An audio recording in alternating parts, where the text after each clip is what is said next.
Hey guys, Louis Dangoor here from GiveMeSport, joined by a very special guest, Tempest from over at Wrestle Talk to talk all things wrestling news on the latest Turnbuckle Talk podcast. Tempest, how are you? You sure picked a hell of a week to have me on. Yeah, Any other week, oh, what happened on Raw? What happened on Dynamite? Oh, Keith Lee showed up. That's fun. Talk about that for 15 minutes. No, this week, all of the news is happening. I'm doing all right. How are you? I'm good. I'm good. I mean, yeah, as you say, it was a crazy week, so much so that Stone Cold Steve Austin possibly returning for a big WrestleMania match wasn't the biggest news It piece wasn't the that day. biggest story. Oh, it, it Lord. was it was slightly nice to be like, okay, the current stars do at least have some buzz, that it's not just all the old timers, but a crazy news week that we will kind of dissect and dive into. And I think we probably should start chronologically with Stone Cold. A name you'll be hearing a lot during this podcast is Sean Ross Sapp of Fightful, seeing as he just broke everything. But he reported that kind of WWE was looking to get Stone Cold back. Importantly, didn't say that it was 100% confirmed, just that WWE is looking to get him back in a wrestling capacity for WrestleMania 38. And the talk was that it would be Kevin Owens, which kind of makes sense given he was cutting his like anti-Texas promos on Raw.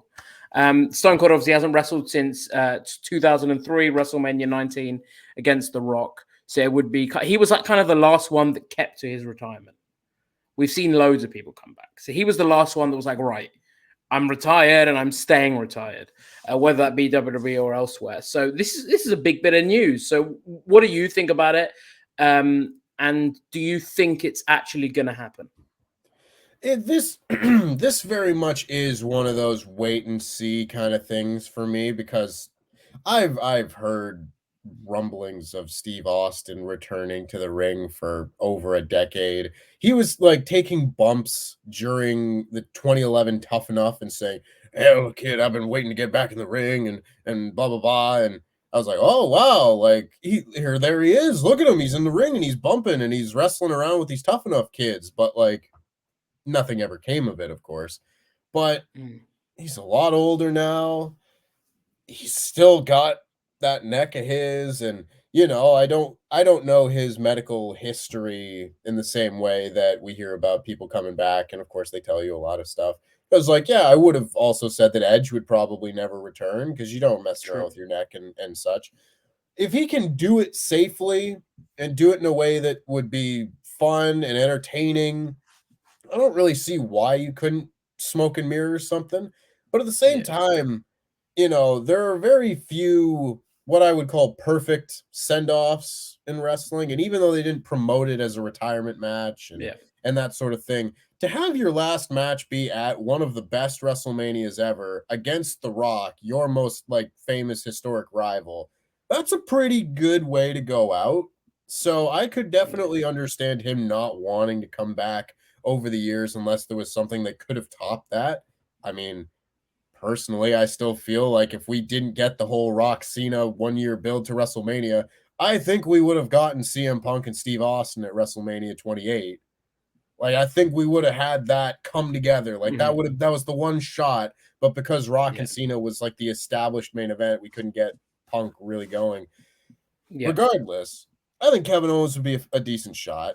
If you're gonna pick someone from the roster, he kind of fits Mm. the Steve Austin opponent mold pretty well. And at this point, it's just gonna be a real wait and see kind of deal for me. I don't believe that it's gonna happen until I see him in the ring. And even Yeah. still, like I think my brain will probably melt when I see it. I mean, I think it's going to be more segment than match. I suspect it will be Mhm. more like, probably not this quick, but kind of like Eric Rowan and The Rock from WrestleMania 32. Sure. Essentially, Owens won't get any real offense in.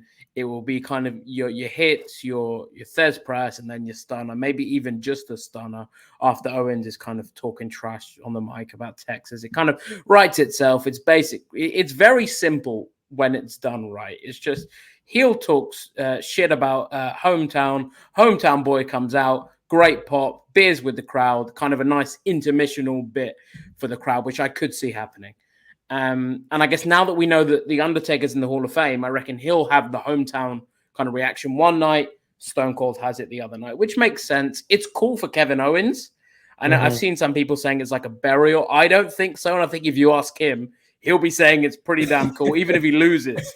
This guy growing up as an Attitude Era fan, to take a stunner at WrestleMania and to have a match, because I mean, you look at like someone like that match with Eric Rowan and The Rock, like as of right now, Eric Rowan can go around and be like, I had The Rock's last match until another one happens. You had The Rock's last match at WrestleMania, and sure, it's not like, a 30-minute classic or whatever. But if you're someone that grows up watching these guys and it is like Steve Austin, The Rock, we're not talking about like, oh, they got beat by, X-Pac or Val Venus or some mid-level Attitude Era guy at WrestleMania. No, this is as big as it gets in terms of like special one-off opponents. So I don't think Kevin Owens will have any issue if he's doing the job in a quick match to Steve Austin.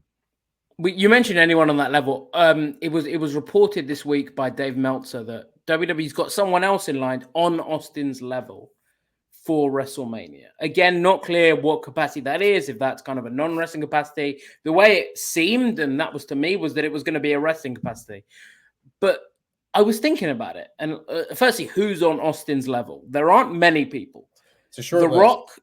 The Rock, who I could see him coming out at the end of WrestleMania to confront Roman as like almost like what they did with Cena, that year in advance build. So that could happen. Cena, I don't think is on that. I don't know. Is he on the Austin level? I mean, he's not on the Austin level, but he's the closest thing they've had since Austin. And I don't think he'll be there. No. And so that it really does leave you with a pretty short list, to work with here. Because I mean, I don't advocate for the 10th return of Hulk Hogan, but that would certainly fit the bill as far as someone being on the level pop culture wise. I don't know what that means, whether that means Titus O'Neil gets handcuffed to Hulk Hogan to host WrestleMania again. I'd rather that not be the case for Titus O'Neil's sake.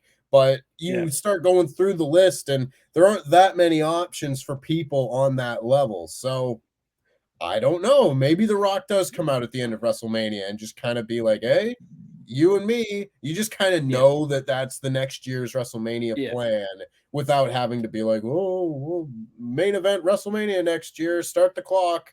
So I don't know. There's not a whole lot to work with in terms of options, but that kind of makes it a little more intriguing, I'd say.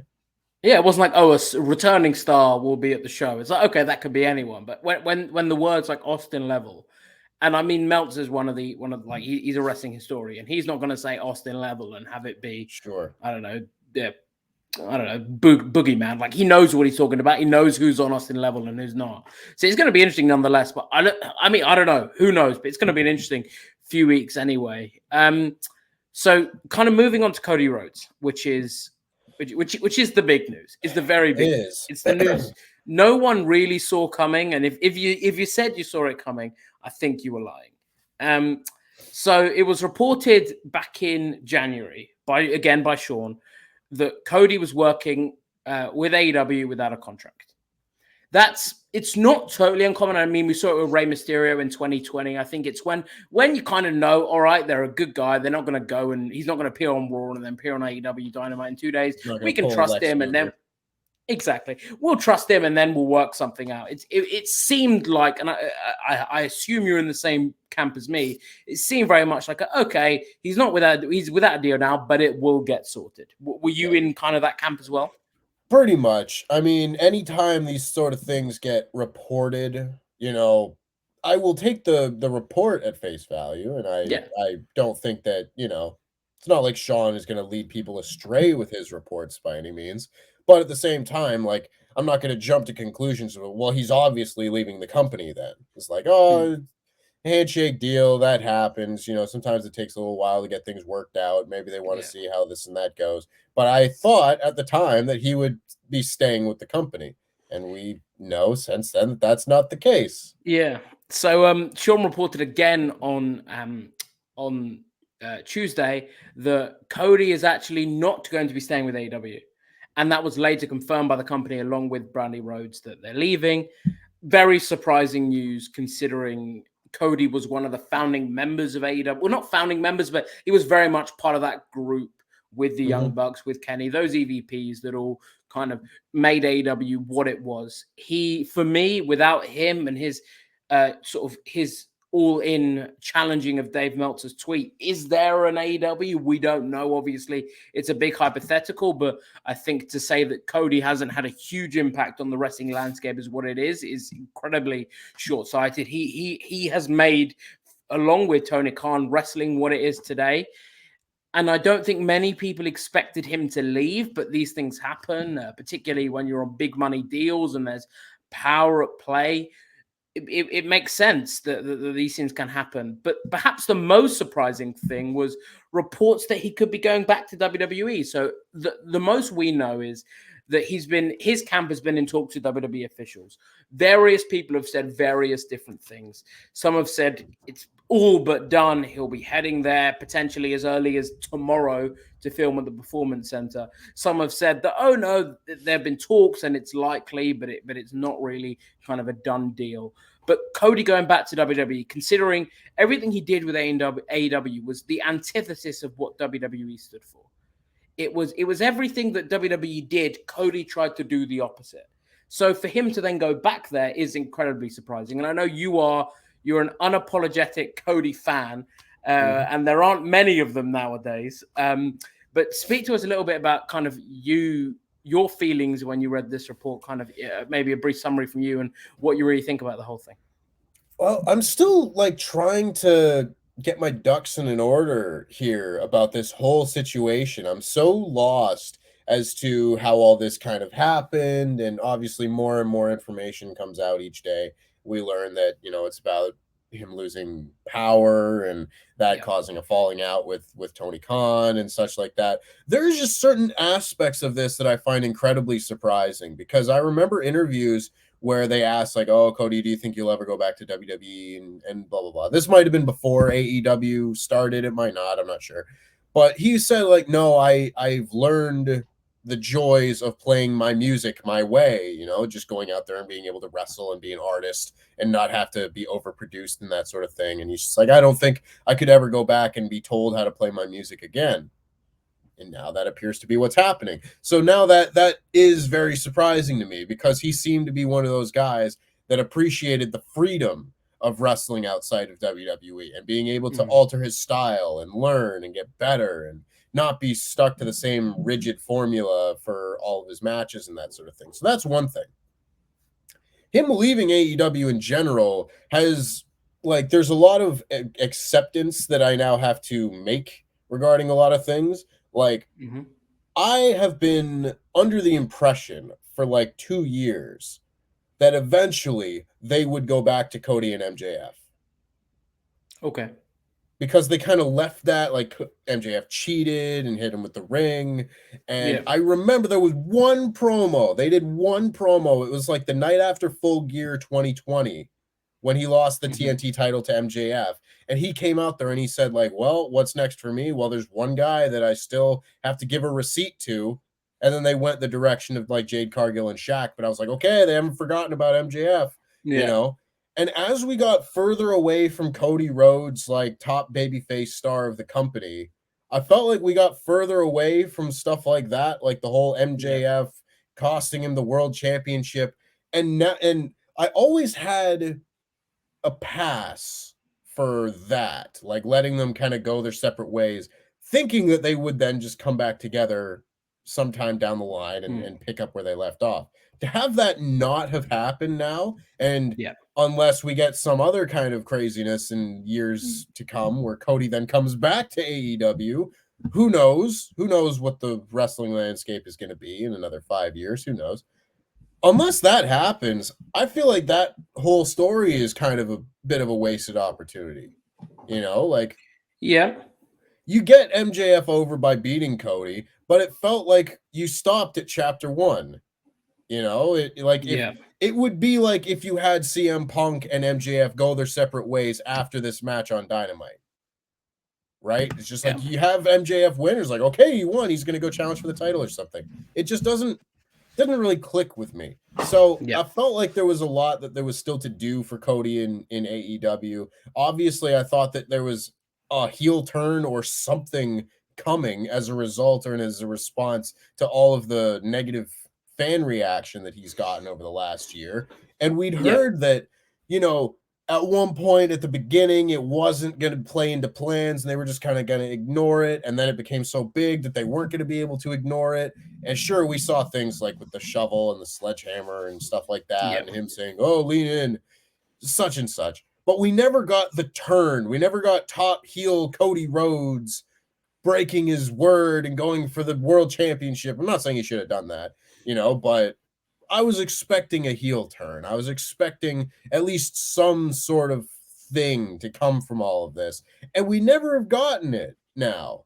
So now it kind of makes the last year of AEW feel a little bit worse, you know, regarding Cody, because his whole kind of arc of him fighting with the fans and playing tug of war with his character, it didn't lead to anything.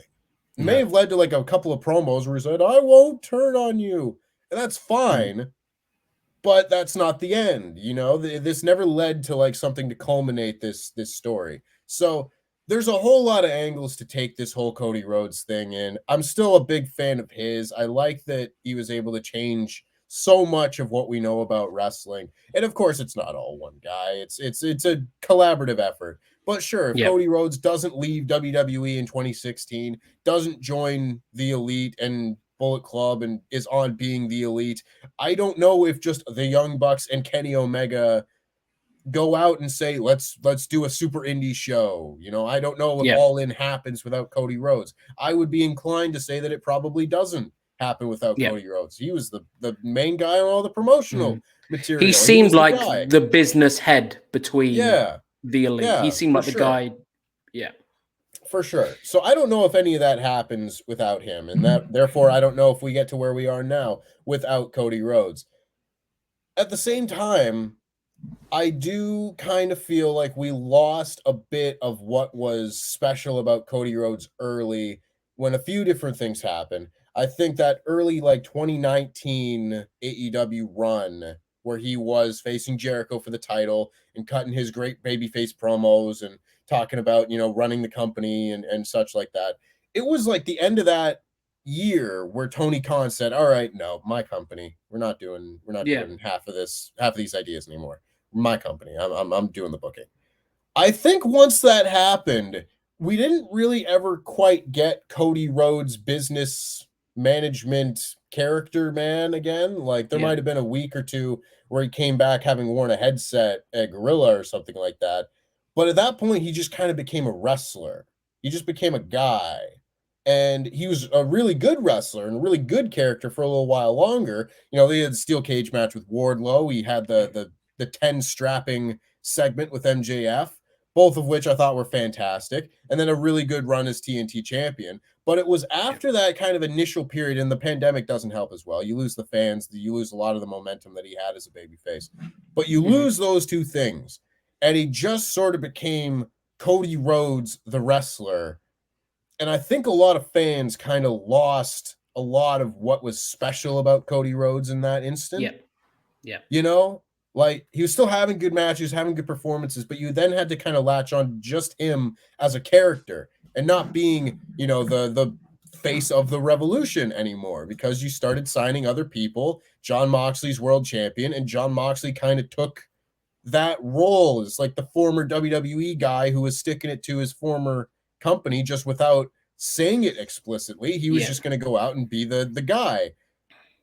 I feel like Cody lost a lot of what kind of made him special early, and he was still a lightning rod for reactions for sure, but it was different, and you saw things change, and you saw people start to care less about Cody, start to boo Cody. Then he's wrestling QT Marshall, and it's really hard to get into a rivalry with Cody Rhodes and QT Marshall. So there's a whole lot to try and analyze and dissect about what happened with his AEW run to lead us to this point.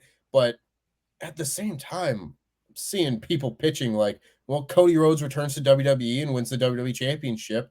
Everybody's happy. He's a world champion. He gets to fulfill this destiny that that he has and come a full circle back to WWE, it all kind of works out. I'm just still kind of shocked by it, you know?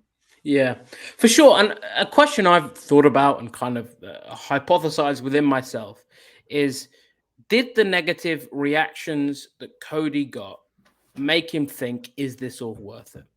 Because AW, let's be honest, whether this is the case or not the case, WWE will offer him more money than AEW will.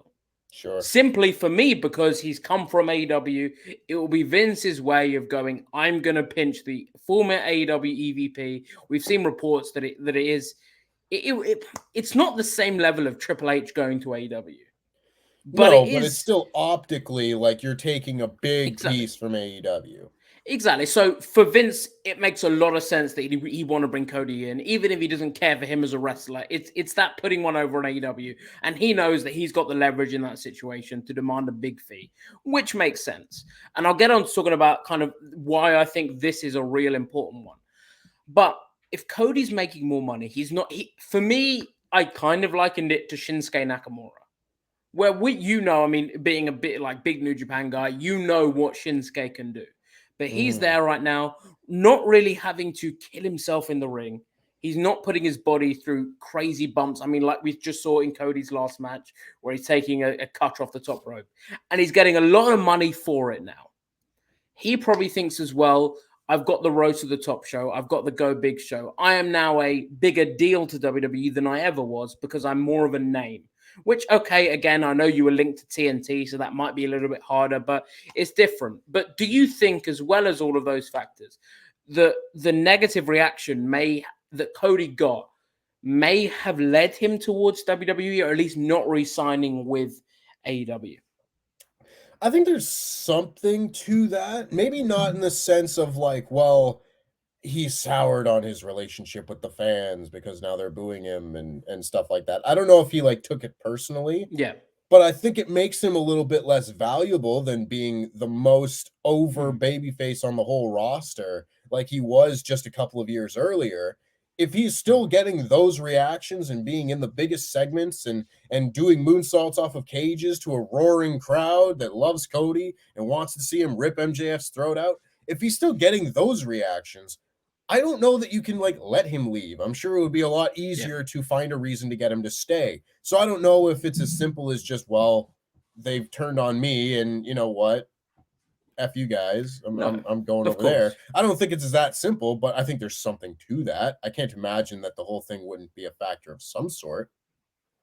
It's a difficult one as well because, like you say, Cody tweeted today that kind of like he still wants people to tune into AEW, and I don't expect him to do a big shoot podcast with whoever, Renee Paquette maybe, kind of talking about all this stuff. I expect it to be very amicable. He enjoyed his time there, which is great, and I don't expect him to do kind of a big shoot interview. But I would be kind of salty about the whole thing if I was a key figure in kind of giving fans this whole alternative, and then they kind of turned on me. But I mean, if he was to say like, oh, like, you know what, I felt a bit betrayed, I wouldn't be like, you don't really have a leg to stand on there. I'd be like, you know what, fair enough. And that's not on the fans because what his booking wasn't great. His whole like I solved racism promo really wasn't great.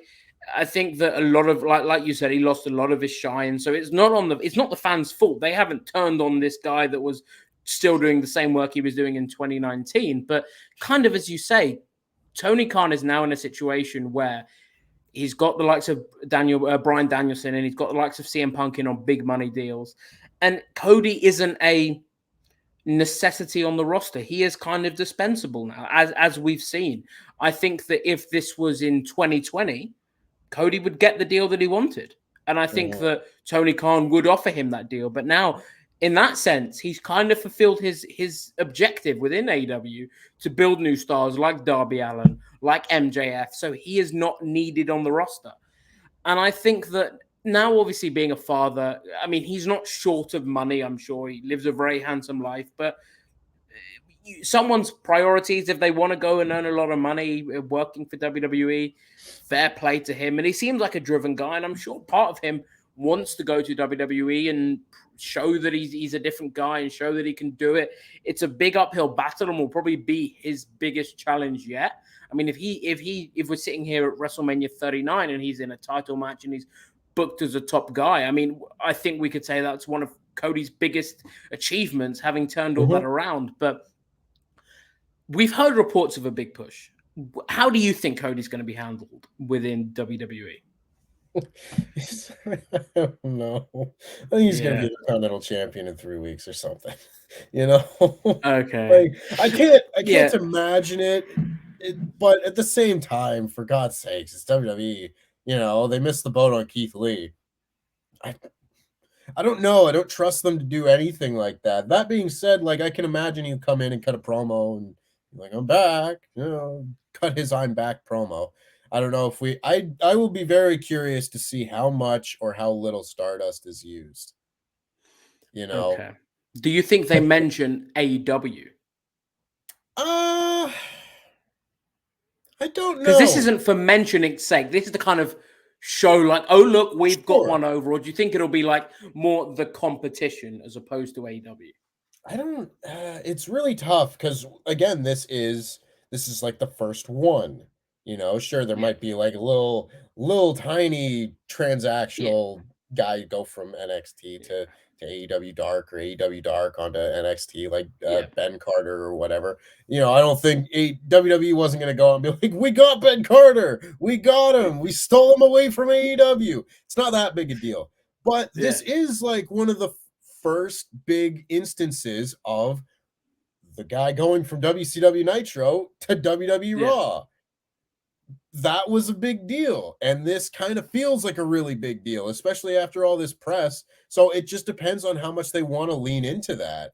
You know, I don't know if they still go like, you know, so-and-so shows up from TNA and like, well, what's TNA? Forget about that. We never need mention it.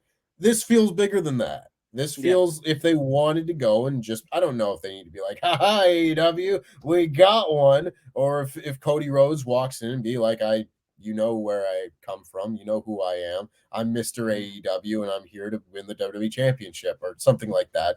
I think you could see that. I don't know. We're working with a blank slate here. They could do anything, and it'll set a precedent. So it's very interesting to me seeing where this goes next.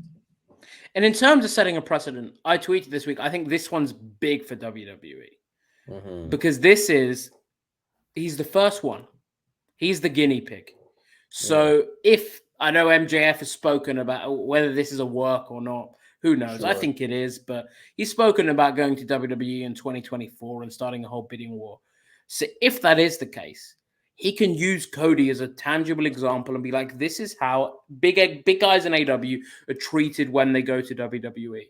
So it would work in the interests of I know this is famous last words, but it would work really in the interests of WWE to do this one right. And I've got a strange feeling they will. I don't know whether that's blind optimism, and I'm quite, you know what, I could see him coming in as Intercontinental Championship level. If Johnny Knoxville and Sami Zayn were looking like they were going to have their match at WrestleMania, I could 1,000,000% see Sami and Cody at WrestleMania. I could just see it. So I could see that, but I could also see him being booked well, like with the WWE Championship scene unclear right now. I think there are at least 3 people that could win it at the Elimination Chamber. I've got a strange feeling, and I think this would be the smart thing to do to capitalize on the hype, would be to have him in the WWE title match at WrestleMania. That, or just say, sod it and book WrestleMania Cody Rhodes versus Triple H. Yes. Just if he can like, do it. If he can do it, if you can make it all work, of course. Triple H has had health issues and such this year. But to be fair, that should be the feud. But again, if you can make these things happen logistically, if we're just like looking at it through the scope of, well, this is TV, you know, anything's possible, fantasy book. You want to put in like the biggest match possible for the guy and not have him be mid-card champion a month in. If you can make that work, hell yeah. I don't know. I think there's a decent shot that he could show up like the night after WrestleMania and be that kind of pop. I also would not put that off that long and have the hype die down. Like, Yeah. If I can sign him, I'm having him on Raw like Monday. Like I'm having him on TV right now and Yeah. just start something and you will figure I know just say we'll figure it out is probably not the best idea for WWE and their track record of just figuring things out as they go. But like hit the ground running, have him cut a big promo and just launch into a big feud against somebody and pay it off at WrestleMania. And then you can keep going from there. You can go to the WWE Championship. You can do whatever you want. But again, this one is big. This is bigger than your average NXT signing, you know. This is big for a variety of reasons, both in star power that he's been here, you know. This is an AEW guy. This is a big deal. So I think you kind of have to capitalize on this and capitalize on it quick. And just regarding the whole MJF thing and it being a work, I think it probably is a work. I don't think he's going anywhere. That being said, as a business person, he's saying the right things.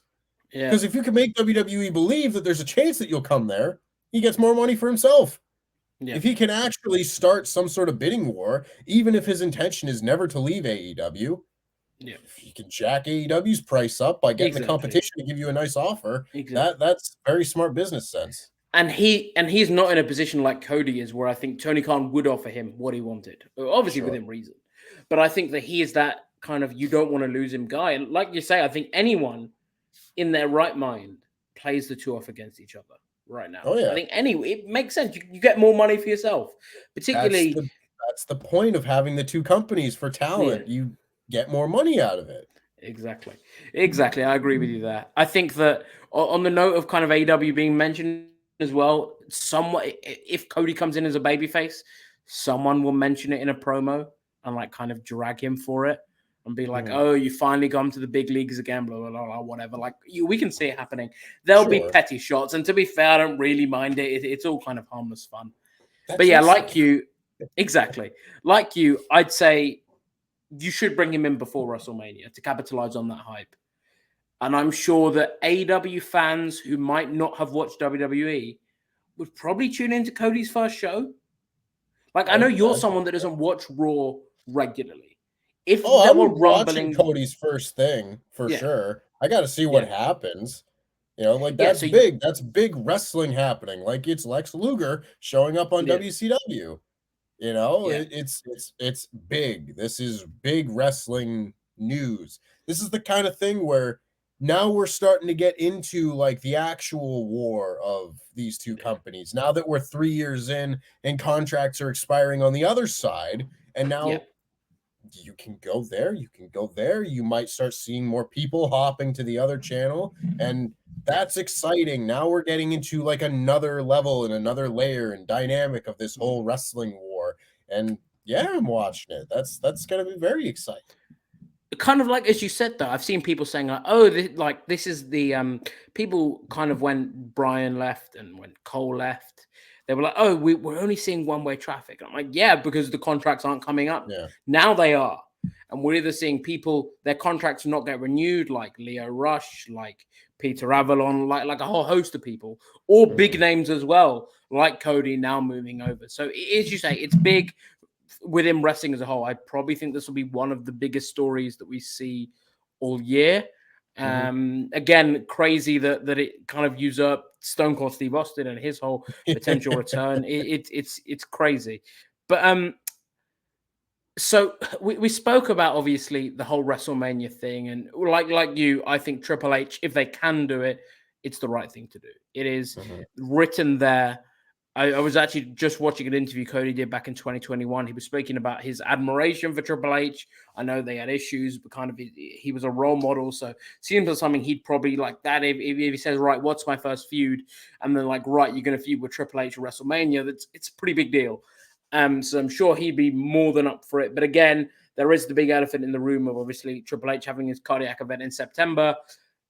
From what we've seen, it doesn't look like we don't know his status. We haven't heard anything, so that would lead you to believe that he's not getting back in the ring anytime soon. Nothing has indicated that he's getting back. So if that isn't on the table, which for the sake of this, let's say it is not, what would you have him do at WrestleMania? I've seen some people, I know Ariel Hawani tweeted this, he'd have the whole Brock Lesnar and Roman Reigns story done. and then you have Cody and Roman Reigns at WrestleMania. Like for me, that won't happen because it's all been about Brock and Roman for the last 3 years. But longer than that. What are we now? Last 7 years. So I don't see that happening. But realistically, I guess putting a realistic hat on as well as your kind of what you would like to see, what would you do with Cody at WrestleMania? Well, see, it's so tricky right now. Like, yeah, you could warp the WWE title scene into something that would allow for Cody to have an easy opposite at WrestleMania. But that's the thing. That's why I think the Triple H match fits the marquee so well. Because at this point, I don't feel like Cody has a whole lot of like easy opponents, just that you look at them on paper and it's like, well, there's a big match, right? Yeah. Like, you know, there's a bunch of really good matches that you could throw together. Like Cody Rhodes and Seth Rollins would be like a good match, but I mean, they don't have any history. They don't really have any narrative purpose for them to come together, you know, stuff like that. So it's really tough right now. Yeah, you could just throw together something with the WWE title and make that the Cody Rhodes storyline. But at the same time, like, I don't know. Randy Orton's kind of tied up with Riddle and such right now. If Randy Orton was just kind of floating along through the upper mid card, I'd probably say, oh, you put with Randy Orton, maybe you do something there. Like, there's history.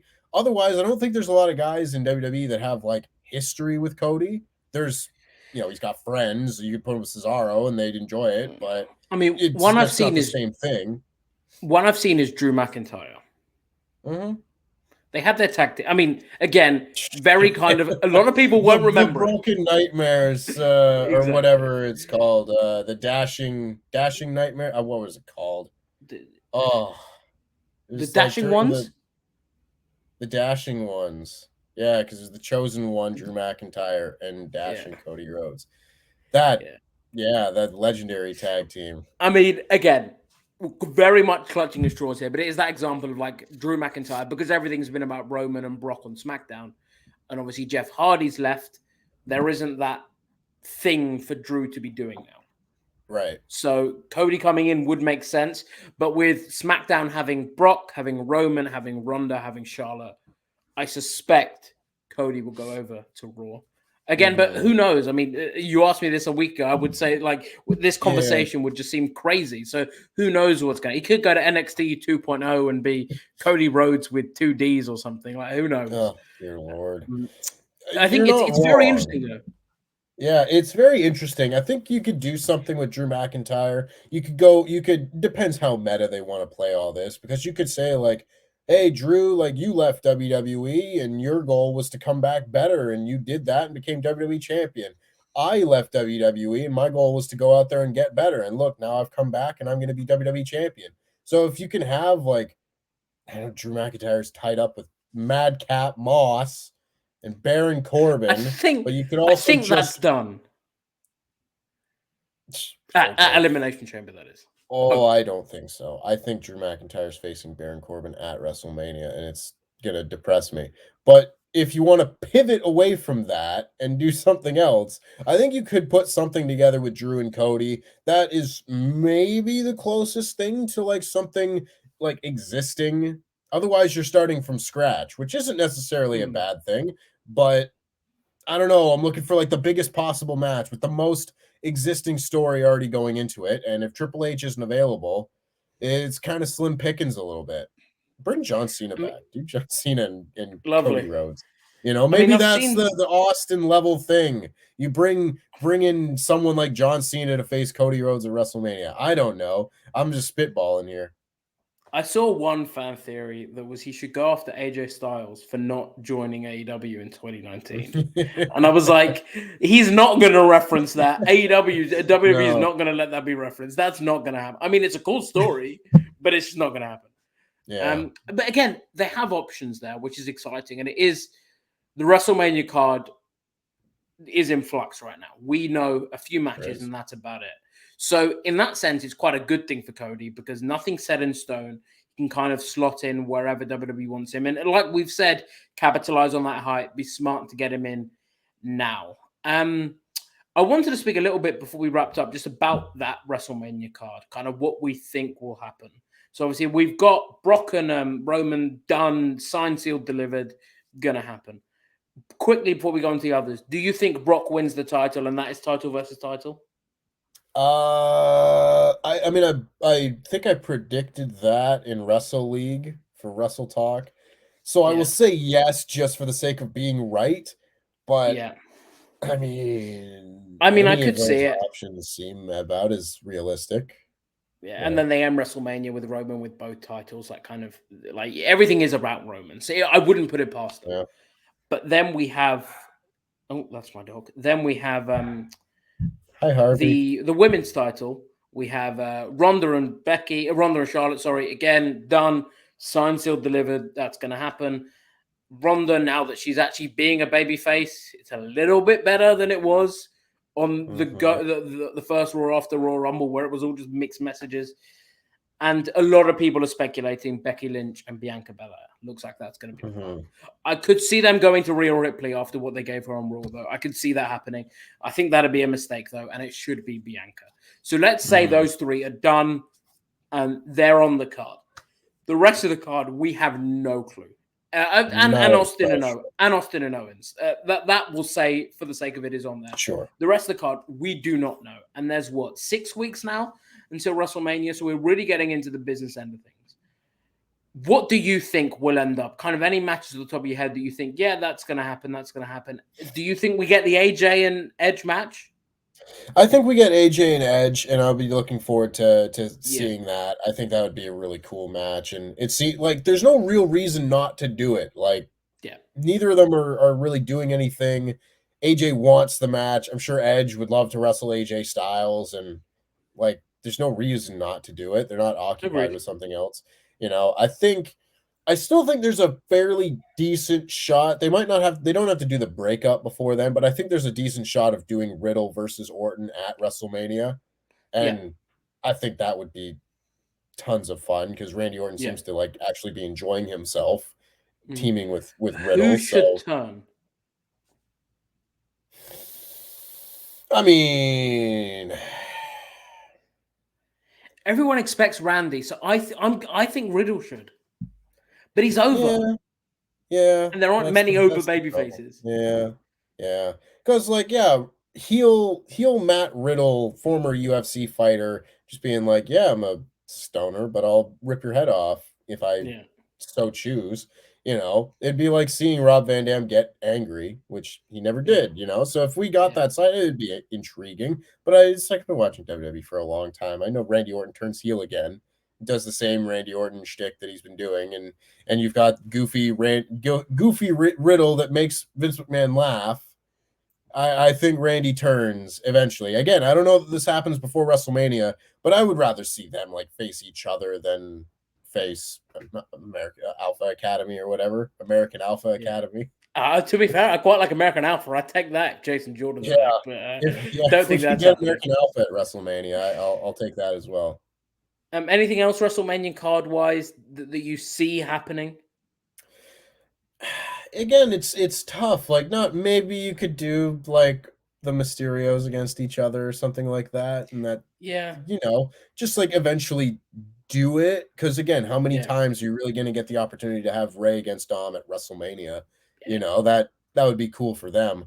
But otherwise, I'm looking at the card and I'm looking at the rosters, and I was like, I don't really know where Seth Rollins kind of lines up in terms of anybody. Because again, last year he just kind of got stuck working a fairly storyline light feud with Cesaro. They had a great match, but there wasn't a whole lot of like meat on those bones. Yeah. And I'm worried the same thing will kind of happen to him again this year, where he's just kind of like the odd man out in regards to storylines, which is a big problem considering I think Seth Rollins has been significantly better the last 12 months than he was the previous 12 months when he was working with Rey Mysterio and gouging out eyeballs and such. This is like Seth Rollins' year for having gone through these matches with Edge and just been a great character. I'd be really sad to see him without a huge marquee match. I have a theory that is, if Owens if Rollins didn't have a plan, it would be Owens. He would be facing Austin instead of Owens. So I think there is a plan. I think he's winning the title tomorrow. And I think okay. I think he faces Cody Rhodes at WrestleMania. Seth Rollins and Cody Rhodes for the WWE title at WrestleMania. It could be for It's the not title. The worst thing. It could be for the title. It could not. Sure. But I do think it is Seth and Cody at WrestleMania. I also think AJ's got a shot at winning the title. Purely because they'll want Edge in a title match at WrestleMania. Cool, big match. Lovely. But yeah, I think that there are... I think that it's going to be Cody and Seth. Purely because I think they've got something for Seth that isn't Austin. Because I think if it was going to be Austin, they would just have him face Austin. Like, if he didn't have anything else, he would just be facing Austin. I've seen Big E and Goldberg thrown about. I don't think that's happening. I don't think that's happening. I think that's just fan desire. I don't think it's happening either. Cool if it does. Yeah. But they've put Big E on the back burner. Yeah, they've put Big E on the back burner. I don't think they're going to give him the big marquee match at WrestleMania as much as I would love to see it. And yeah, I mean, if it makes him happy, do Big E and Goldberg. It's just not going to happen though. And I think fans are getting themselves all hyped up. I don't even think he works WrestleMania. I think that they probably, for the first time in a while, don't need him to work WrestleMania. They've got Brock, they've got Austin, they've got Ronda, they've got Edge. I don't really think they need. They'll have a Taker segment. He'll probably. They'll have Johnny Knoxville as well. Yeah, Undertaker will come out. But I think there'll be something bigger than normal for the Hall of Fame for him. Like, I could see him getting not like Ric Flair levels on Raw, but I could see him getting something in the ring as opposed to like standing on the stage with like a bandana and his hair like in a plaid, like waving. No, I think we get the final big Undertaker WrestleMania entrance. And, I agree. They have all the Hall of Famers come out and stand in a line on the stage, and then whoever the headliner is comes out and does like the full entrance with their music and stuff like that. I think you do the same thing, just with Undertaker dressed in full gear, and I could see him putting his gear in the ring. Yeah, do the gear in the ring thing that they should have left with at WrestleMania 33. Have him walk off into the sunset and have that be, the tale of Desperado, and he's done. I think, it's walk down that ramp at WrestleMania. It's going to be a 20-minute segment there. Exactly. If you want a 20-minute Undertaker segment, there you go. You've got it. I think that'll be a thing in itself. So I don't think they need Goldberg. It hasn't stopped them in the past, so he could be there. But yeah, like you said, it in a way, it makes the next few weeks of TV exciting because the chips will have to start falling into place eventually, and it will be over the next couple of weeks. So that is a benefit, that it means that we're not going into the show thinking, we all know who's going to face each other, so what's the point of watching Raw? It's now who knows what could happen? Anyone could face anyone, so it does make it at least must see is a bit harsh, but a bit generous, sorry, but it does make it at least engaging television. And I think for sure, exactly. And this whole Cody news and this whole Austin news, it means that it's got I was talking to someone. I'll get it directly up, because when you break it down, so you've got, hang on, where is it? Break it down. Exactly. So you've got Ronda Becky, cool. Mm-hmm. You've got Taker, cool. You've got Austin Owens, cool. You've got Becky, probably Bianca, cool. You've got Roman, Brock, and you've got Taker doing something. It's like a nice card. And then you've got AJ and Edge. You've got Rollins to fit in there as well. The semblance of a decent card is beginning to show. Where last year at WrestleMania, you could look at the card, and I mean, all respect to Big E and Apollo, all respect to Riddler and Sheamus, all respect to Asuka and Ripley. If I told you that was the Elimination Chamber card, you'd be like, yeah, okay. Didn't feel WrestleMania. It didn't feel like Big E in Apollo's case, it was an Elimination Chamber, Fastlane or whatever. I think it was, yeah. Those, yeah. That's where they did the double pin or whatever catastrophe that was, and they faced each other again and again. But yeah, the semblance of a decent card is beginning to get into place. Whether they go that direction or not, who knows? But the ideas of a good card are there, and that is interesting because it is. Last year at WrestleMania obviously had fans, but not a full stadium. This is the first one. SoFi Stadium, not SoFi Stadium. It's in Texas. Next year's SoFi Stadium. AT&T Stadium. Exactly. Huge show. It's a big deal, this show, and I think that they're doing the right things. And I'm cautiously optimistic for the next few weeks of TV and for WrestleMania. And I know that kind of it's interesting to get your perspective as well, because I'm someone well documented to be quite positive about WWE. Shill I've been called and such.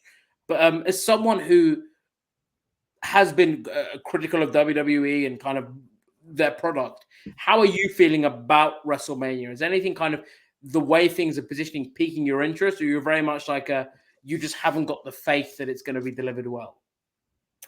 I mean, just I don't know. The show just hasn't really lit my world on fire thus far.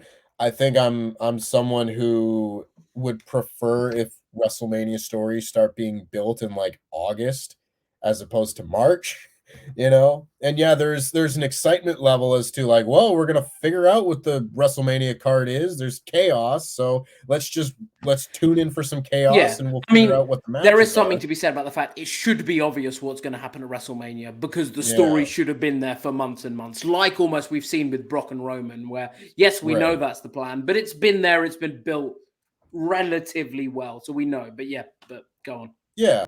And just things like that in general. I wish that the way that they would do business and book shows would be a little bit more succinct and just a little bit more organized.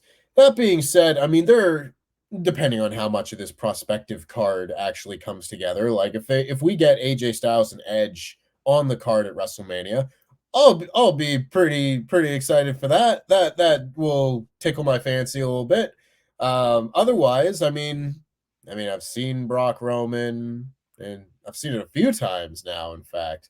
And I think one of those matches to me has been like really fun and good and everything. So I'm still interested in the story. We're gonna get something with Paul Heyman. They'll swerve us again or do whatever. I'll be interested to see what happens there. But I mean, like that match doesn't like, woo, I gotta see Roman and Brock again. I think that Bianca and Becky, hopefully, as long as that's the direction, that should be a good match and will hopefully lead to Bianca getting her win back and everything. And that if done well, I think is the correct direction and will have me interested. Otherwise, the rest of this card's kind of struggling a little bit to get me. And I think a decent portion of that is just not knowing what the card is just yet, but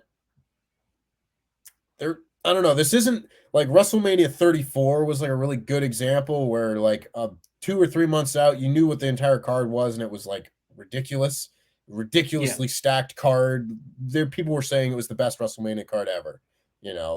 Better than any show. And WrestleMania 17 might be the best WrestleMania because of how everything played out. But on paper, this card is the best WrestleMania card in history.